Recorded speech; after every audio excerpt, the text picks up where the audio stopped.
So hi, everyone. Thanks so much for coming to this event. I have the honor of introducing Joe Hezir. I've worked with Joe Hezir for many years, as I often say, since I was a baby engineer working at the National Academies of Sciences, Engineering, and Medicine. He's got experience at the Office of Management and Budget, as well as the Department of Energy, most recently working as Chief Financial Officer under Secretary Ernie Moniz. Now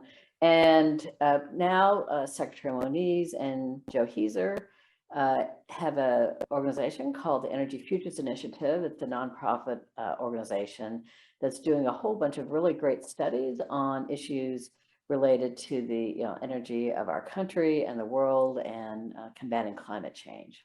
So he's going to talk today about some of those studies, and I really think it's a good starting point, for our adventure into thinking about how carbon dioxide removal technologies can work or possibly work in West Virginia. Okay, thank you, Debbie, and welcome to everyone, and thank you very much for the opportunity to meet with you today. As all of you are, I'm sure, working remotely, I am too, and been having some internet problems here. So I just switched over to my cell phone for purposes of this presentation, and Debbie will help me out by flipping through the slides. I'm really excited to hear that WVU has decided to take on CDR as a topic this year. It's a rapidly growing field. And as I'll explain a little bit later, it really just got jump started in the last 5 years. And so a lot of opportunities here, and I want to talk a little bit about those today. So Debbie, if you can flip to the first slide. Again, just to kind of level set the discussion here in terms of definitions, so what are we talking about when we say carbon dioxide removal? And essentially what it is it's any technique to remove CO2 that's already in the environment, whether it's in the atmosphere or in the oceans, and then store it in a manner that will isolate it from the environment. And that could be a lot of different ways, whether it's in soils, plant matter, subsurface geologic formations, and isolated and in ocean waters or sediments. At Energy Futures Initiative, we've done a lot of work on CDR, and we tend to kind of classify it into three different ways. One is sort of the natural processes that occur, which I'm sure you're all familiar with, tree planting. Secondly, and this is the area where we've been our major focus, is what we call technologically enhanced natural processes. Things like carbon mineralization and biologic energy conversion with carbon capture. And I'll talk more about the specifics of those in a minute. And then the third area is direct technological capture, such as direct air capture.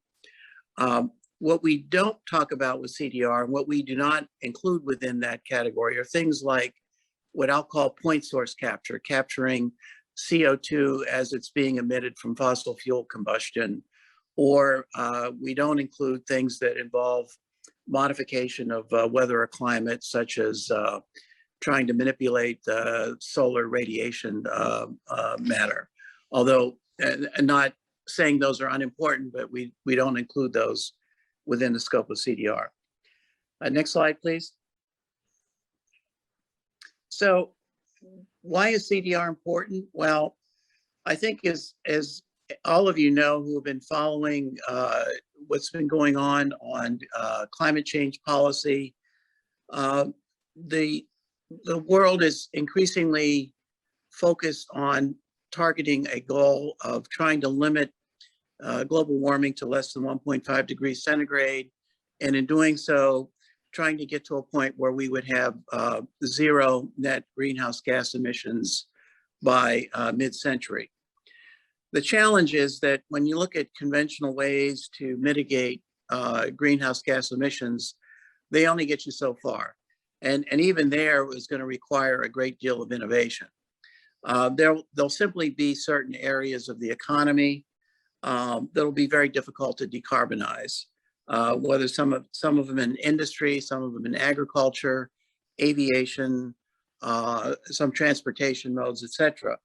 And so to get to net zero requires then some form of negative emissions technologies that will balance out these residuals. And that's really what we're talking about. Next slide, please. So this is a very busy slide and it has a lot of numbers, but I just want to emphasize a couple of different points here. The green arrows basically, and these numbers, by the way, are drawn from work done by the Intergovernmental Panel on Climate Change. If you look at the green arrows, it basically shows the fluxes of CO2 that occurred in the sort of the pre-industrial area. And the orange show the kind of the incremental changes that have occurred more recently. And these data are kind of rough averages over the last decade or over the first decade of the 21st century. But the point I want to emphasize is if you look in the middle of that slide, CO2 emissions from fossil fuels and cement globally were about 28.6 on average gigatons a year. That number has actually been increasing now in recent years. But when you look at the large fluxes of CO2 in both land and in the oceans, they're orders of magnitude higher, an order of magnitude higher. And so things that can be done that would have a small, relatively small percentage-wise leveraging effect on either increasing uptake and capture and storage in oceans or uptake and capture and storage in biota or landmass could have a significant leveraging effect on anthropogenic emissions. And so that really suggests that there really is a lot of opportunity here for CO2 removal. Next slide, please. So this is a framework that we developed at EFI for thinking about the various ways to approach CDR. On the left-hand side, basically, the CO2 exists in dilute concentrations in two areas, in the atmosphere and in the oceans. And as I pointed out earlier, there's sort of three major pathways for capture. The natural methods, which we're all familiar with, whether they be forestry, soil management, and also coastal ecosystems such as so-called blue carbon, which is really capturing CO2 in wetland areas.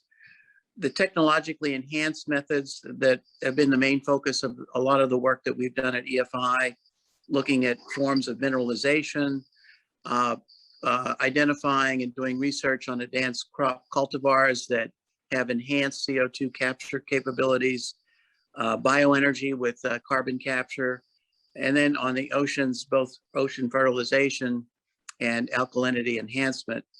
And then the direct technological approaches of direct air capture or direct ocean capture.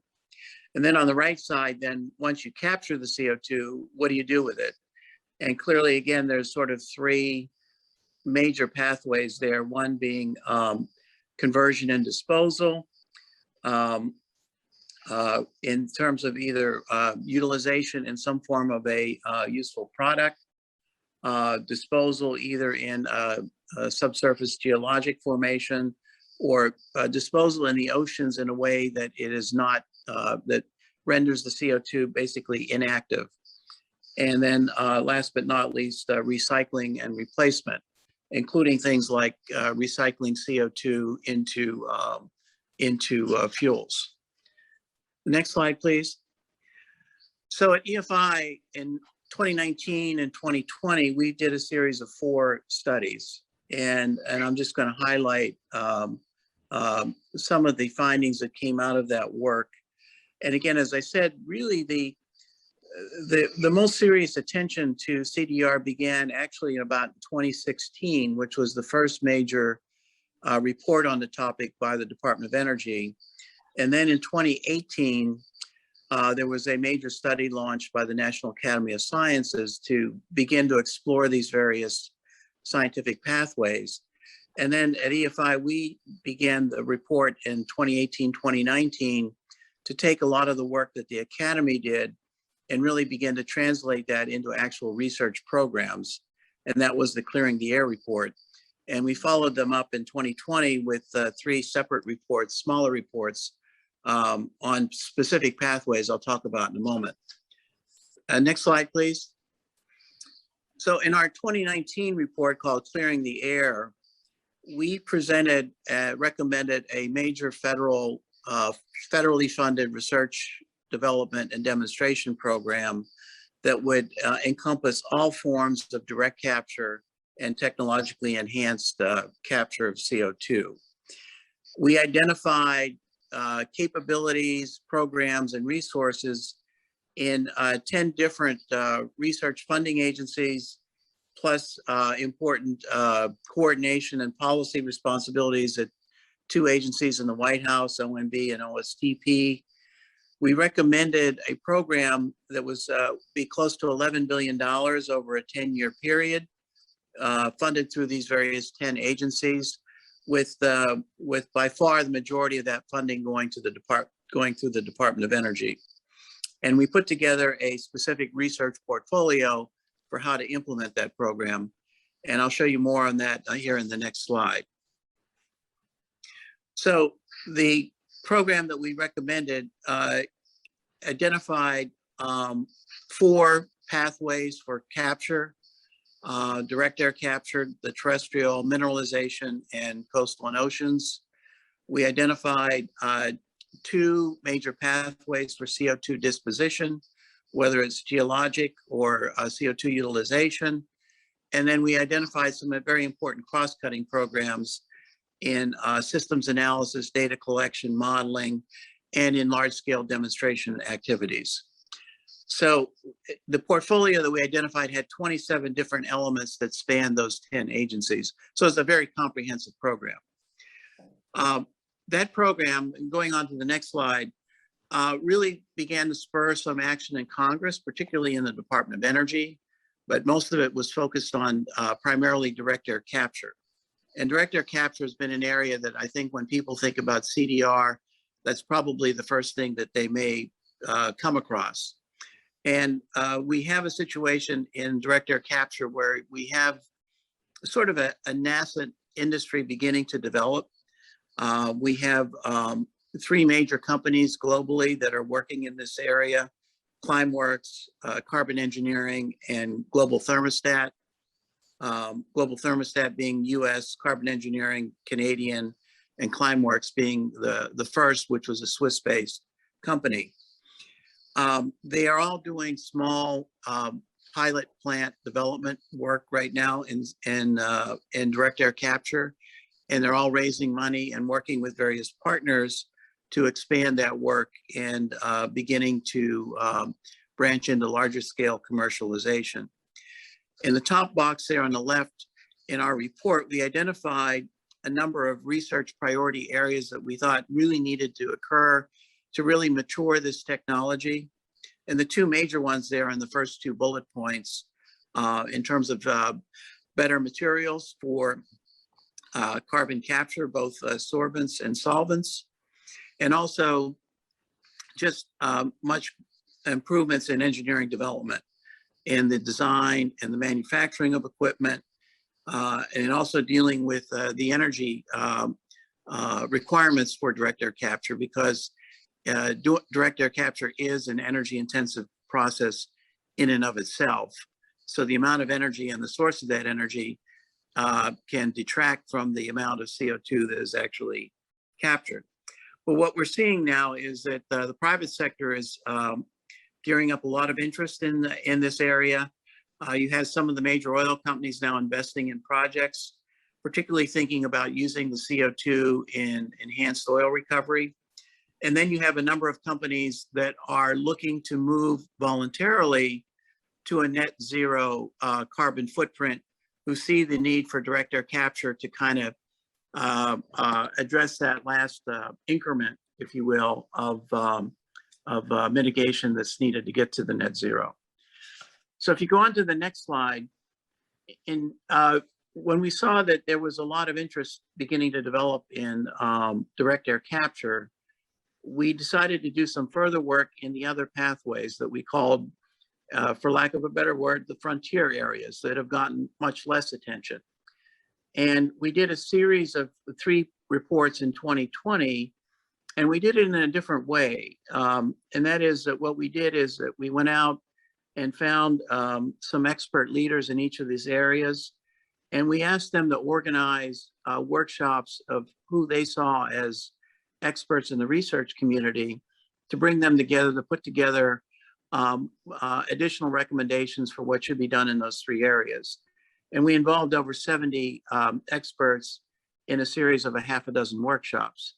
The reason I point this out is that I think that for the faculty here at WVU, as you begin to explore some of these areas yourselves, I think you'll find some very helpful reference points, as well as potential contacts in these areas that you'll see as part that we've identified in our reports. So I'm just going to talk briefly about each of those 3 areas, and then just kind of mention a few of the highlights. If you go on to the next slide. First, in the area of terrestrial and biological, we all know that growing more trees captures more carbon, but what really the way to supercharge it is to find ways to increase the absorption capability of plants and trees, as well as to fix more of that carbon permanently into the soils. And so in our focus on the terrestrial and biological area, we focused on things like applications of synthetic biology to improve plant cultivars. And in so doing, we also pointed out that in doing that, clearly it's an area that has some controversy. And so looking at the ethical, legal, and social implications of that is also very important. We also pointed out that in the case of major food crops, moving from annual crops to perennial crops, which involve much less disturbance of soils and much less requirements for water and fertilizer, also could be extremely important in improving carbon soil management. And so looking at ways, if you're looking at the right-hand cartoon there, improving the efficiency and effectiveness of the photosynthesis process, reducing water and fertilizer requirements, and putting more of that carbon into the soil in a permanent way through deeper and more permanent root structures were all extremely important areas of research. Next slide, please. So in the area of oceans and marine, the 2 principal approaches obviously are the increasing the alkalinity of ocean waters and improving fertilization to grow more micro and macro algae organisms that will absorb carbon. We also looked at mariculture, which could be a very interesting area because it then has important co-benefits in terms of producing useful products. And then on the coastal areas, we also looked at opportunities to improve coastal wetlands management, both in terms of how they're engineered and also plant selection. And while the focus of that work was on coastal areas, which would be primarily saline and brackish wetland areas, I think a lot of those same ideas are also applicable to inland freshwater wetlands as well. The key thing that we identified in our work is the need to do some small-scale experimentation. A lot of this area of activities are governed by international treaties, the London Convention, the London Protocol, Law of the Sea, some of which the US is not a formal party to, but which we informally adhere to. And so we've recommended a series of smaller scale experimentation, primarily in territorial waters, but then consistent with the international governance protocols. And then going on to the last slide, the next slide here on mineralization. Again, there's sort of two major pathways here, either the ex situ and in situ. Ex situ approaches are basically using surface land areas to absorb CO2 and convert it into carbonates, which tend to be a fairly permanent and non-reactive form of carbon. And some of that occurs naturally through the weathering of rocks. That can be enhanced by creating, in effect, fields that can be absorption fields.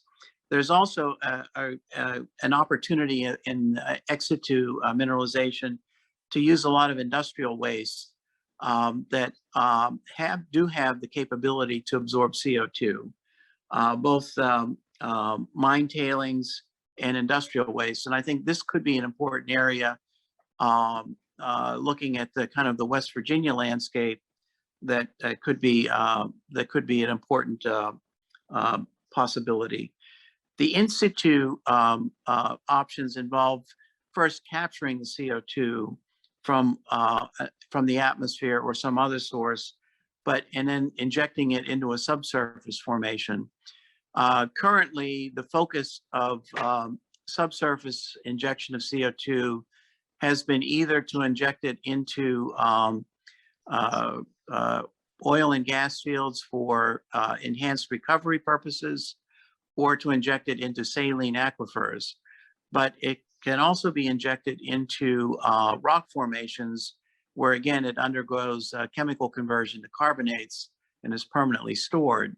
And the biggest experiment actually is just getting underway right now in Iceland, where the CO2 is being captured through direct air capture through machines that are manufactured by Climeworks, and then the CO2 is being injected into an underground geologic formation.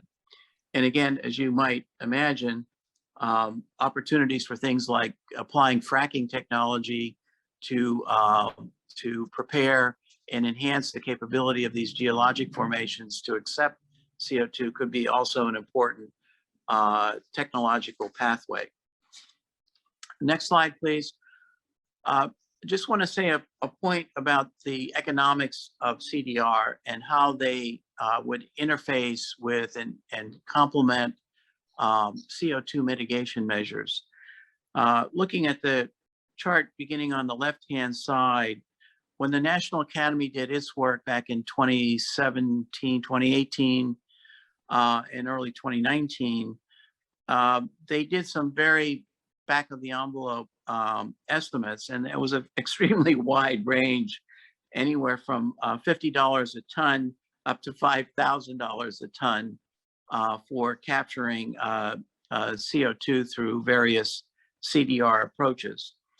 When we did our Clearing the Air report in 2019 and identified federal research priorities, we did some further work on the economics, and we tried to set cost targets to say, over a 10-year period, these would be reasonable cost targets to try and achieve with various CDR techniques.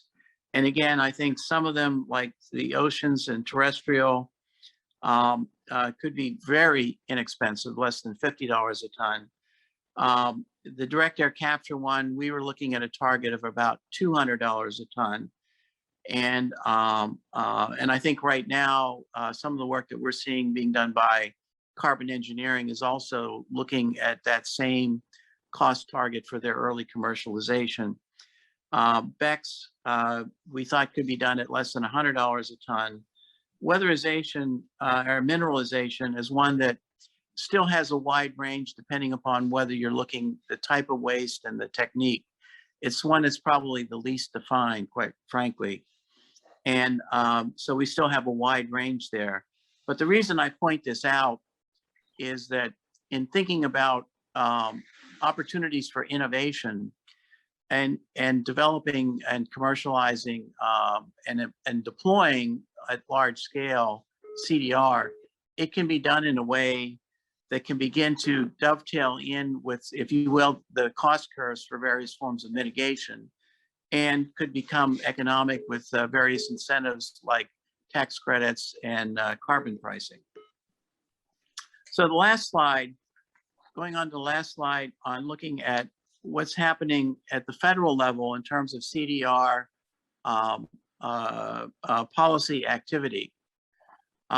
This has been an area that has been very quickly expanding.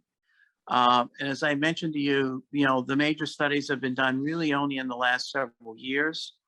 And then since the Biden administration has taken office, they've acted very quickly to begin to organize in a way that would encourage CDR programs and begin to put more money into federal budgets for these activities.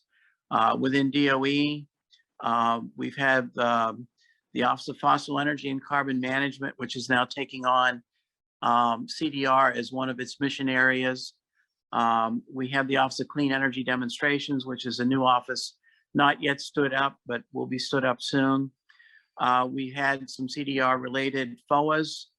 The administration has set up an interagency working group to look at innovation opportunities in this space, and the budgets have been going up. The CDR budget within the Department of Energy, for example, in the current year is now a little over $100 million of specifically earmarked monies for various forms of CDR, RD&D, and in the current appropriations process would go up even more. The Energy Act that was passed in 2020 set up a framework for government-wide, and some of it, quite frankly, was modeled after our report.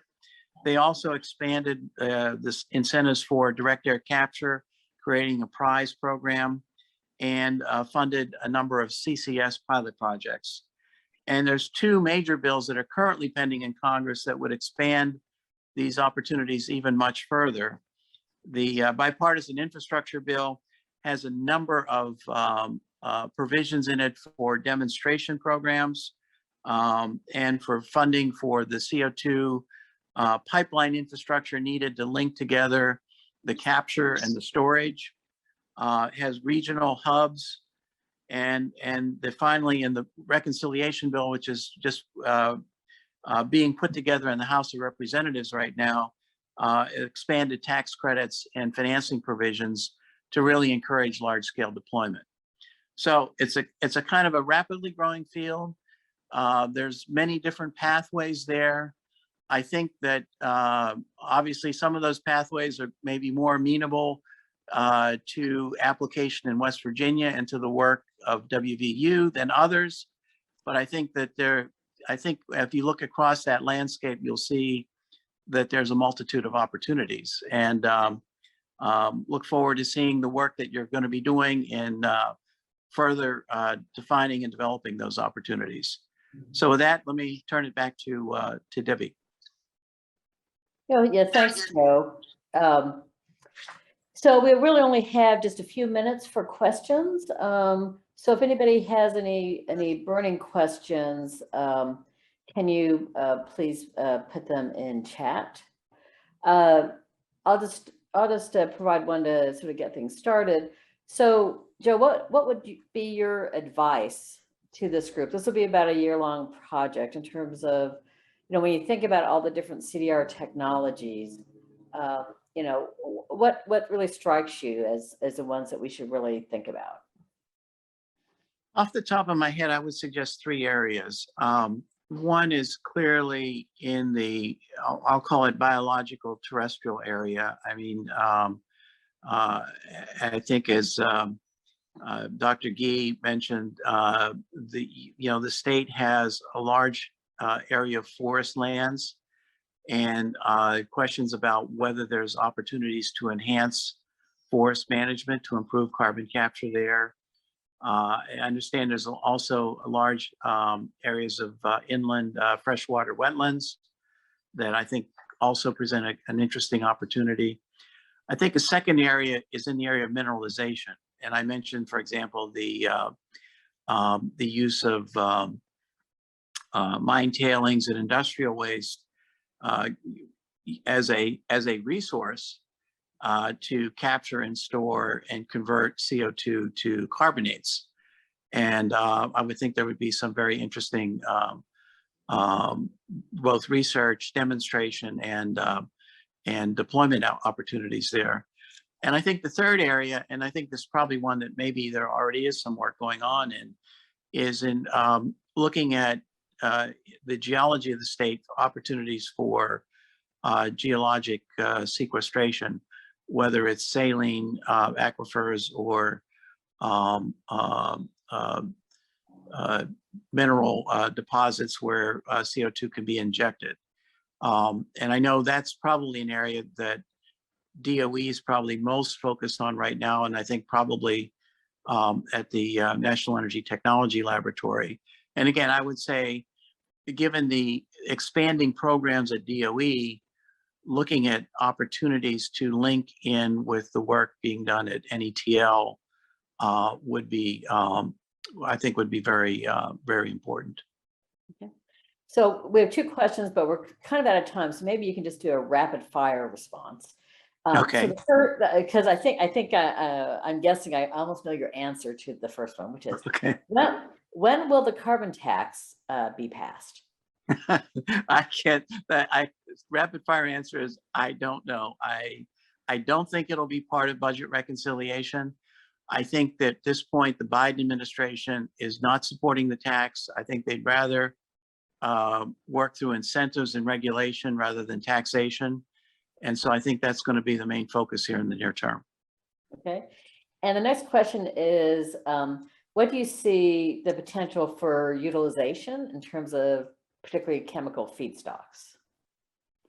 I think there's clearly technical opportunities there. I think there's two big issues. One is cost and second is scaling. I mean, to make it really important as a CDR technique, you have to get to large scale. It has to be at sort of the gigaton scale, and everything, all the work we've done says, you need to find applications that are gigaton. And right now, cost is a real issue. I think though, as if and when carbon constraints or pricing or whatever takes effect, there will probably be, that will encourage a shift, if you will, from using natural gas as a feedstock for chemicals, for example, to maybe looking at recycling CO2. But I think that's a much longer path. But that could be an area where there could be some very interesting breakthrough potential. Okay, great. Well, thank you very much, Joe. And we can do like a virtual hand wave to him to thank you for his talk. And we look forward to like using all the resources you have at EFI as we start our journey into West Virginia. Please do. And again, I think this is a great initiative that you're undertaking, and wish you the best of luck and look forward to seeing the results of it. Great. Thanks a lot, Joe. Thank you, Joe. Yes, thank you very much. It was excellent. We really enjoyed it.